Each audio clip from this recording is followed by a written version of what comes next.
Good day! Are we digitally ready? This is a question that teachers and learners are probably asking right now. With the advent of DepEd's Digital Rights program, the Open Educational Resources, or OER, was woven together and finally realized. This project prioritizes the necessity to enhance the digital literacy skills of every teacher and learner in the country. Our OER mission is to connect the disconnected. OER is indeed an innovative initiative with a lofty aim to get disconnected schools and last-mile schools connected through ICT even without an internet connection. It is designed to cater to the need of these schools for interactivity, digitalization, and delivery of 21st century skills that will ensure that every learner is future ready. Join us in another training workshop and learn more about open educational resources, whose primary purpose is to provide support and assistance to learners and teachers in this rapid advancement of technology. Our goal is to build and strengthen the capabilities of public and private teachers, school heads, and supervisors by teaching you to create and design interactive, localized, and contextualized instructional materials for teaching using basic, advanced, and proficiency software and tools. Surely, this will be another exciting and engaging webinar training workshop. Together, let's all rise amidst this crisis. Para sa bata, para sa bayan, para sa guro. Sulong, ito kalidad!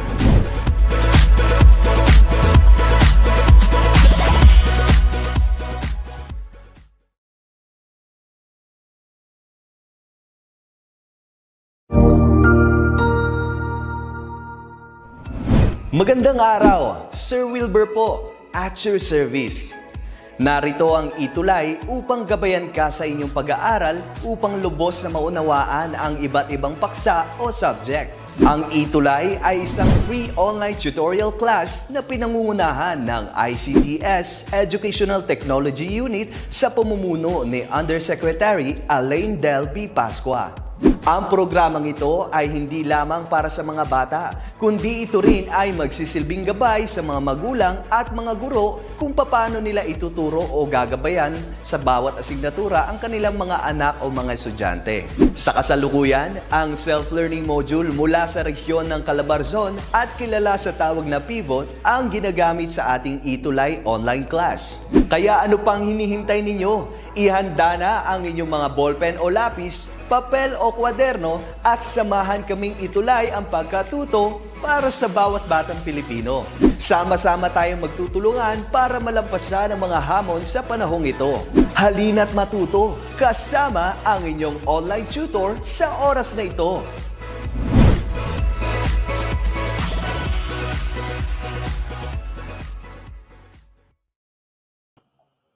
Good afternoon po, everybody. I'm your tutor for this afternoon, Introduction to Philosophy of the Human Person.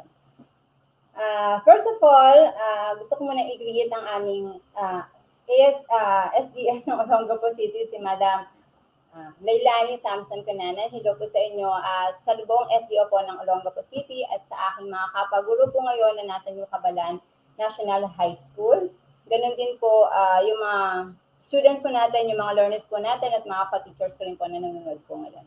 So, ang lesson po natin, ang subject po natin is all about Introduction to Philosophy of the Human Person.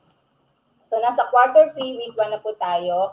The very first topic po in this lesson, in this subject matter. So, doing philosophy. So, I am your tutor for this afternoon. I'm Tutor Eresa from the SDO of Olongapo. Magandang tanghali po sa inyo. So, in lesson 1, sa week 1 po natin, it is divided into 3 parts. The nature and functions of philosophy, the philosophical tools and processes, and philosophical reflection. So, these 3 parts po, ito po yung mahalaga in the first week of these subject matters. No? Kasi it's mostly yung first week na ito, based on our level po, no? Is more on the differentiation of the holistic point of view and the partial point of view, pati yung philosophical reflections. But first and foremost, we we need to define sa ating mga learners since sila ay mga grade 11 students and first time nila na magkaroon ng philosophy subject. So, kailangan malaman muna nila kung ano nga ba ang filosofiya at gaano nga ba ito kahalaga sa ating pag-aaral. So, intro to philosophy, for our grade 11 students or grade 12 na nag-undergo nito, this is a core subject. Kasi we have applied and specialized subjects. So, core subject po siya.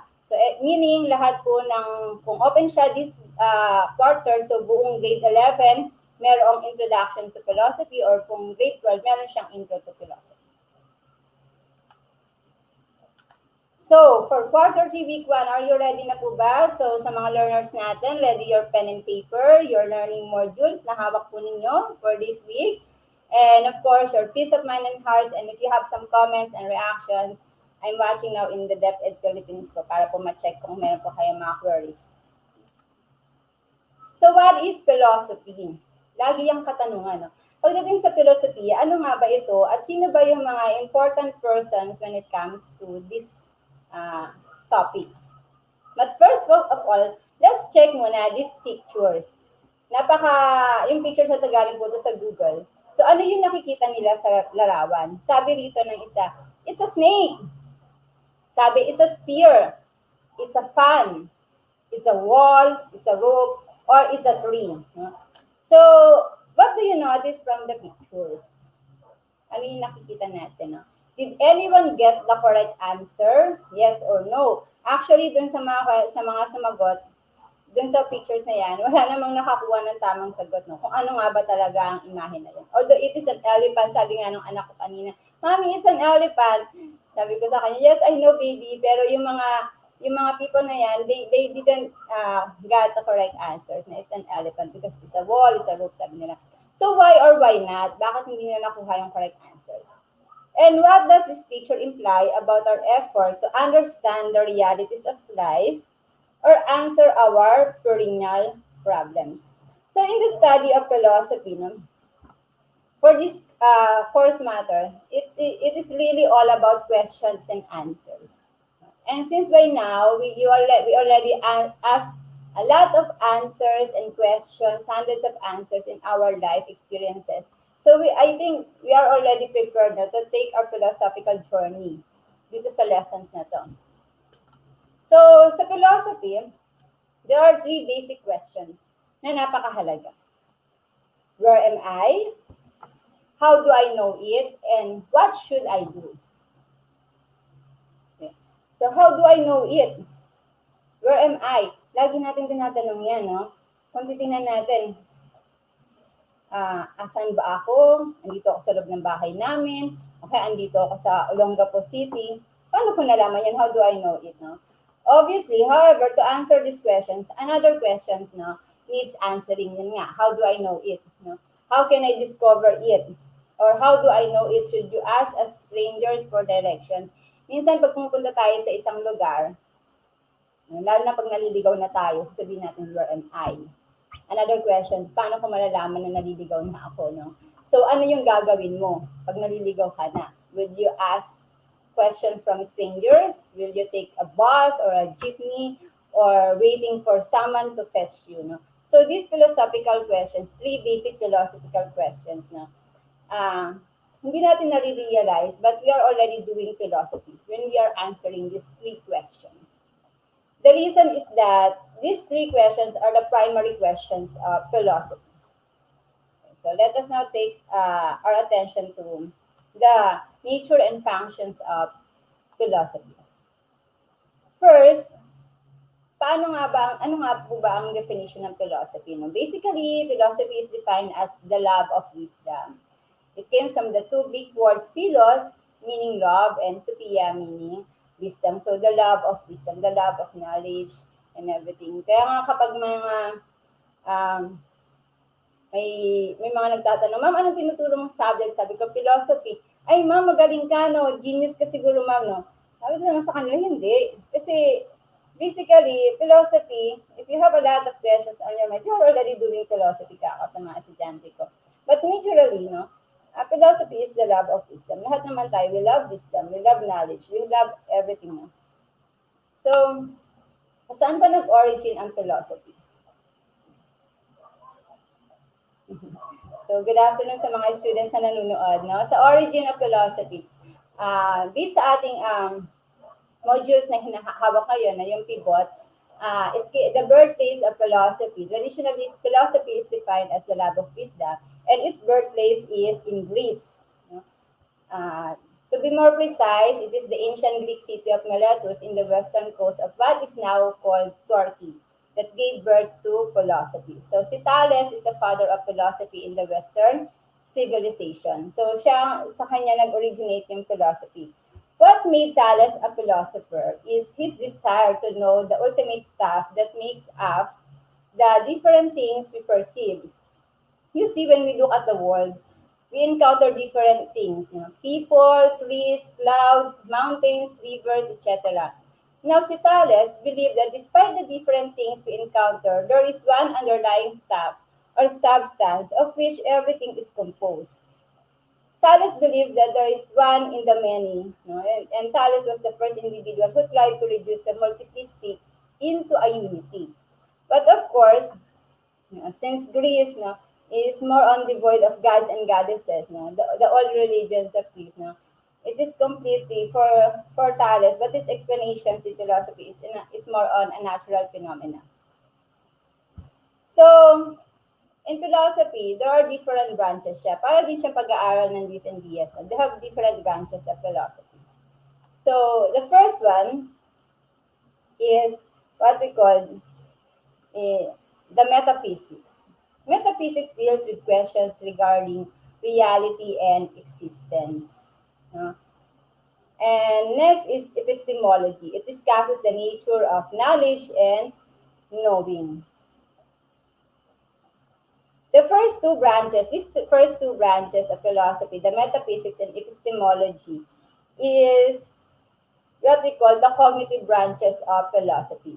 These branches provide a description of being or the existence and knowing. They are the foundation of understanding any philosophical systems. It's more on the cognitive branches. These two, the metaphysics and epistemology. Kung titingnan nga natin yung definitions niya, it more on the reality and existence and knowledge and knowing. So, it's more on the cognitive part sa brain natin. And then the later part, the next three branches, the ethics, aesthetic, and politics, is concerned with the last of the three questions central to philosophy, yung what should I do, how do I know it. The ethics deals with moral questions and dilemmas. So, in ethics, in the study of ethics, lagi pinag-uusapan yung ethics or morality, the morality principles, immoral, amoral, yung mga ganun. And aesthetic, studies the nature of arts, the beauty and nature of arts. And politics define the principles of proper social system, the laws and the justice. So, more on the political philosophy sa branches na yan. So, ano nga ulit ang branches of philosophy? The first one, the metaphysics and epistemology, that is the cognitive branch, and then the last three part, the ethics, aesthetic, and politics. Okay, so philosophical tools and processes.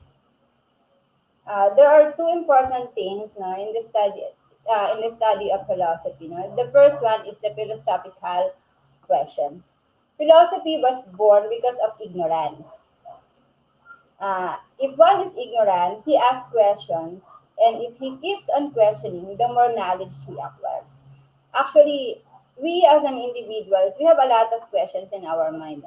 Ang dami nating katanungan, ang daming answers ng bawat tanong natin. Minsan sinasabi din natin, ang dami kong problema, wala nang katapusan ito. But in philosophy, sabi nga, it is born because of our ignorance, because of so many questions, because of our seeking for knowledge and truth. So once a person stops questioning, he ceases to become a philosopher. In our daily struggles, one needs to ask questions simply because serious and deep questions that we have to grapple with. A philosopher is like a child who has an inquisitive mind, who never stops asking questions and finding answers. And one of the best person in philosophical questions is Socrates. Kasi dinevelop niya yung tinatawag natin Socratic method or Elenchus or the art of questioning. So for Socrates, kumuha ako sa Google ng example ng isang Socratic method na ito ay pambata para mas madali nating maintindihan yung Socratic method niya. Yung, is this kitten sad? Yes or no? Is kitten need help? Yes or no? So sagot niya yes. Am I a good person? Yes or no? No. Would I help this kitten? Yes or no? Yes. So give information about your eventual request in the forms of about 10 questions. And then the last one, will I donate $10 a month to this kitten fund? Yes or no? So by answering yes to every question, the respondent has convinced himself to agree with your eventual request. So this is just a sample of Socratic method for a children na napakadali lang niya. Parang tinanong ko lang yung anak ko, bakit ka malungkot? No?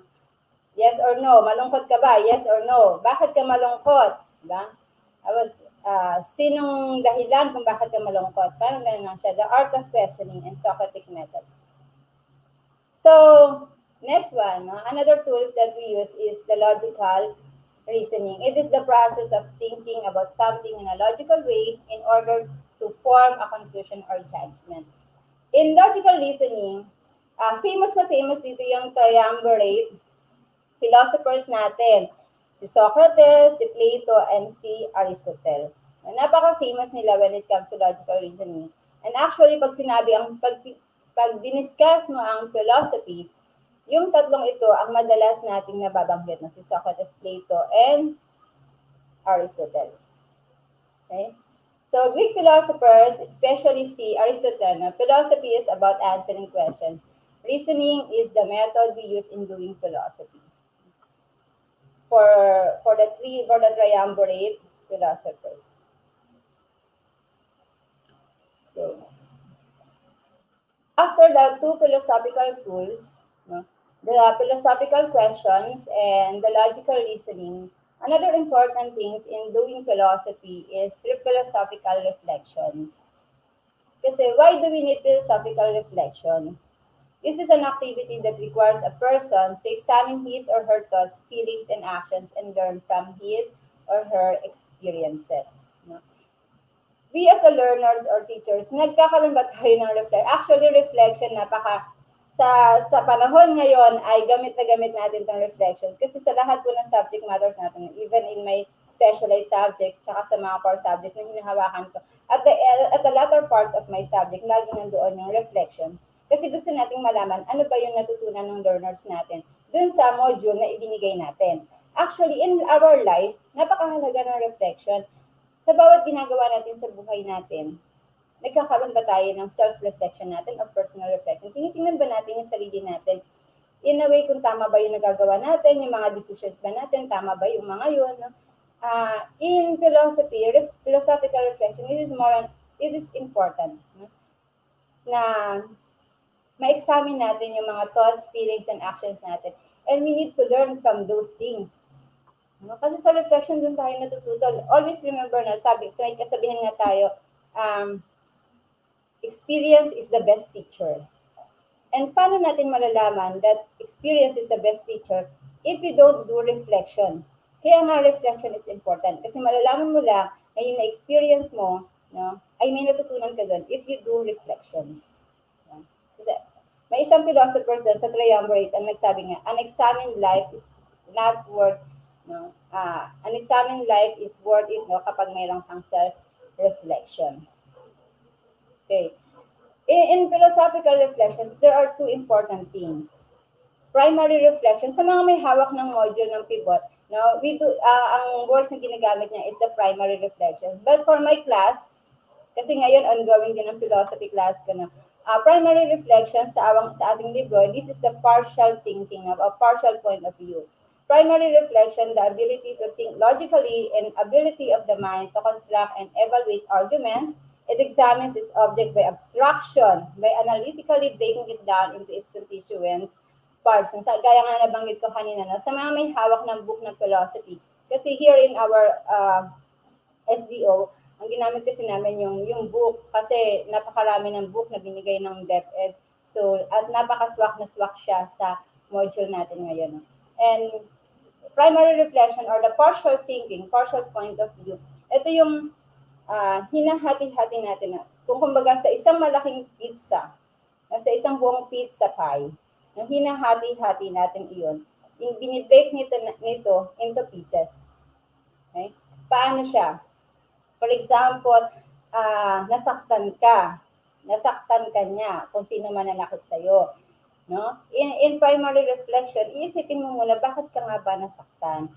Isa-isahin mo muna, ano yung mga dahilan, bits by bits, bakit ka nasasaktan? No?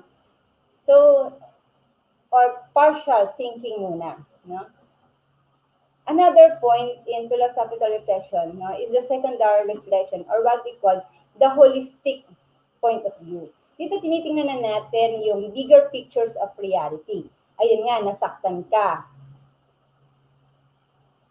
Bits by bits sa primary reflection, aalamin mo bakit nga ba ako nasaktan, ano ba yung ginawa ko, no? One by one, you have different questions one by one. So, after that, no, titingnan mo na ngayon yung bigger pictures, bakit ka nasasaktan? Sino nga ba ang may pagkakamali? Ikaw ba o yung iba? No? So, titingnan mo na agad yung bigger pictures of reality, bigger pictures kung bakit ka nasasaktan.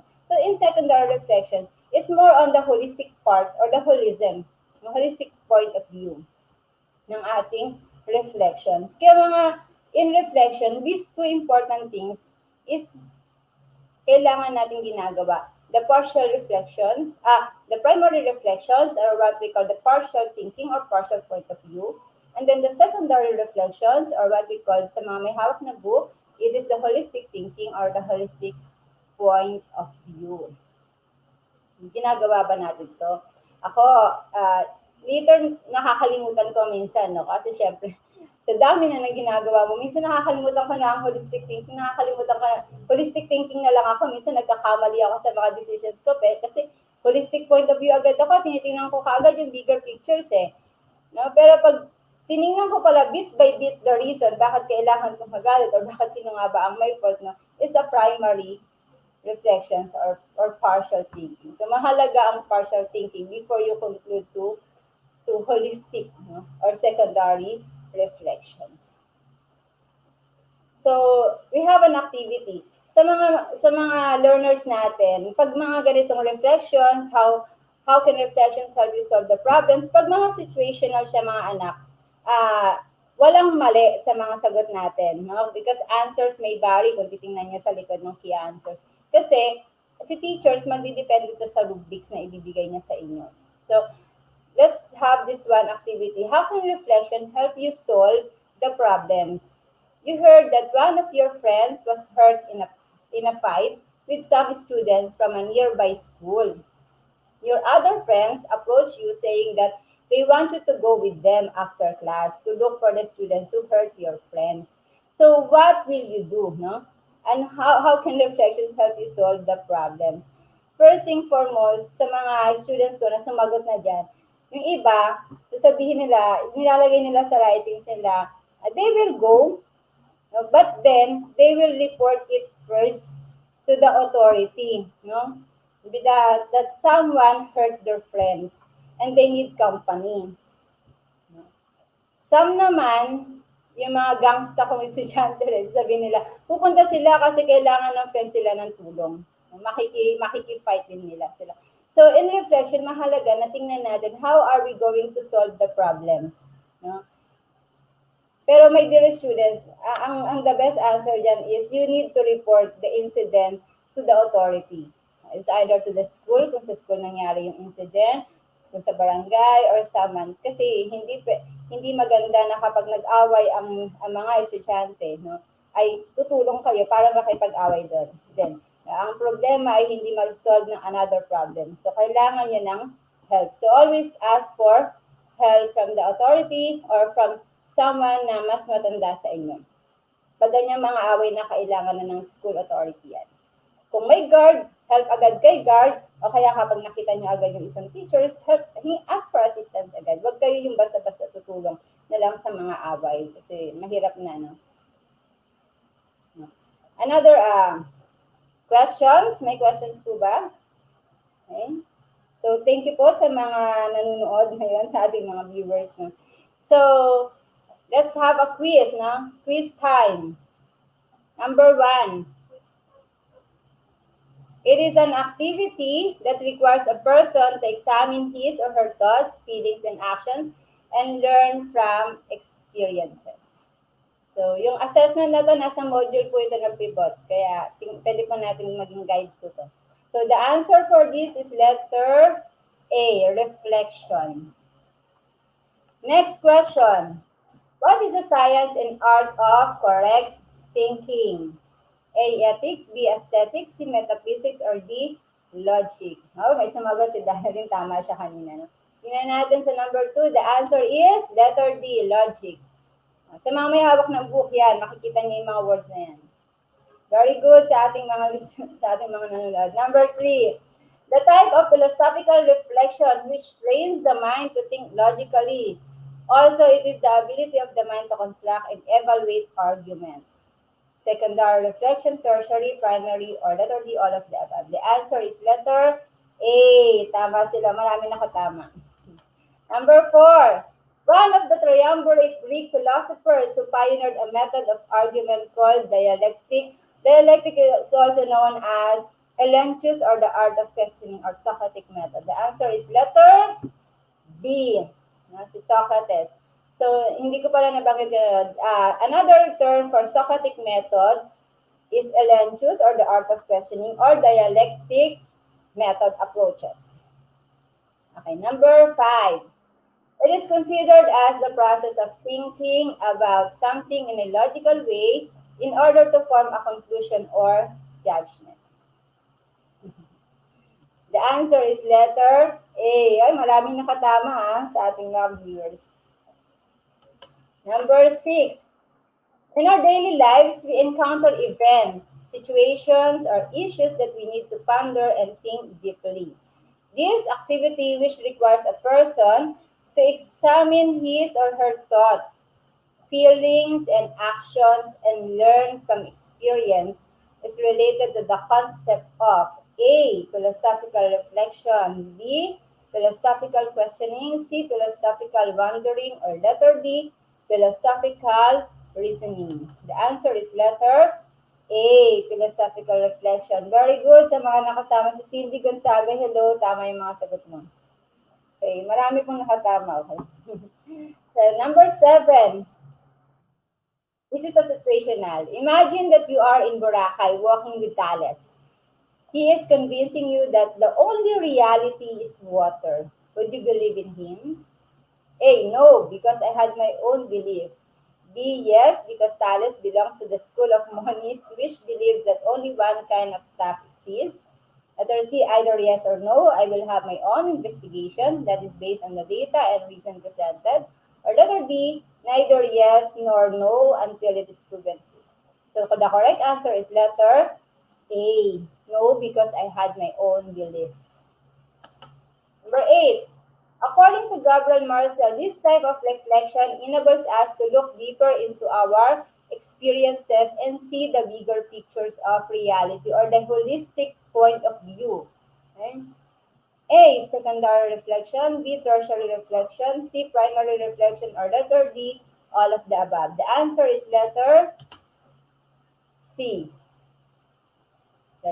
Bigger pictures of reality. Actually, the correct answer is letter A. Secondary reflection. Mali yung ano ko. Okay, number 9. Identify. Okay, so tama yung mga listeners natin na, yung mga watchers natin. The correct answer dun sa number 8 is letter A. Secondary reflections.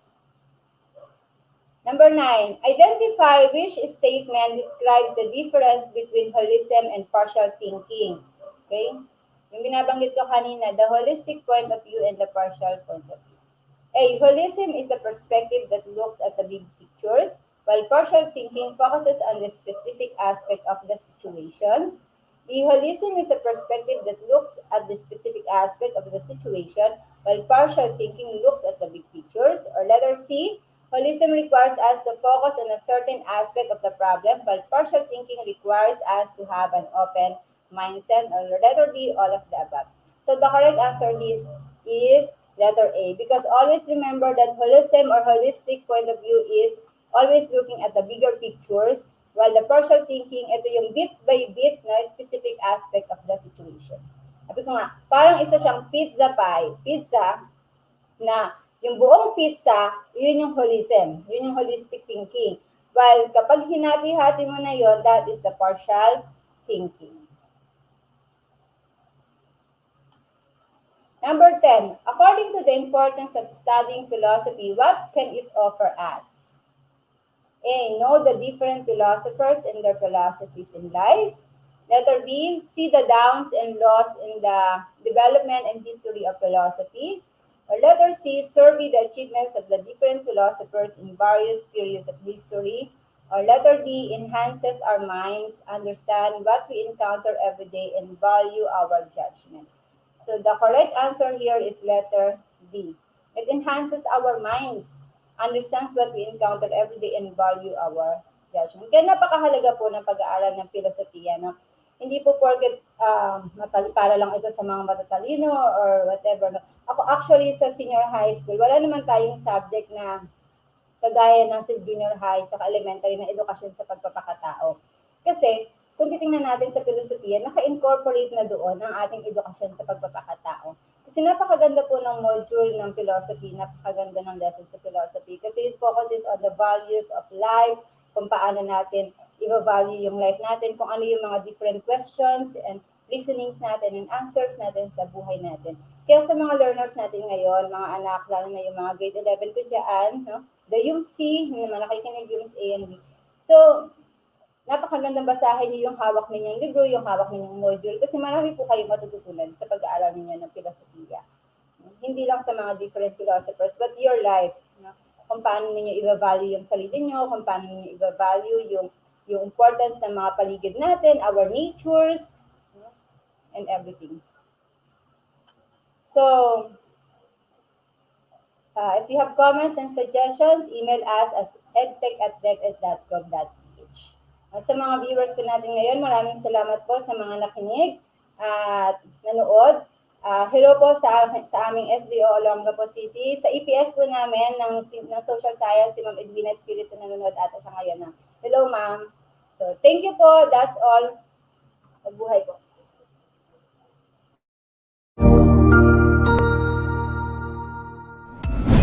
Sigurado ako na marami ka na namang natutuhan sa ating ETUlay tutorial session ngayong araw.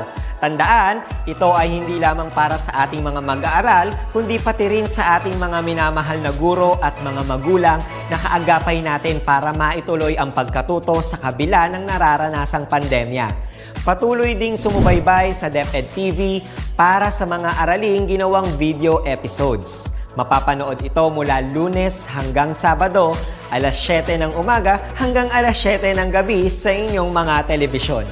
Abangan bukas mula 1:00 ng tanghali ang iba pang aralin sa ating ETUlay free online tutorial session sa mathematics. I-like and subscribe at manatiling nakasubaybay sa ating ETUlay tutorial session sa DepEd Edtech Unit FB page at Educational Technology Unit channel sa YouTube at sa DepEd Tayo at DepEd Philippines social media accounts.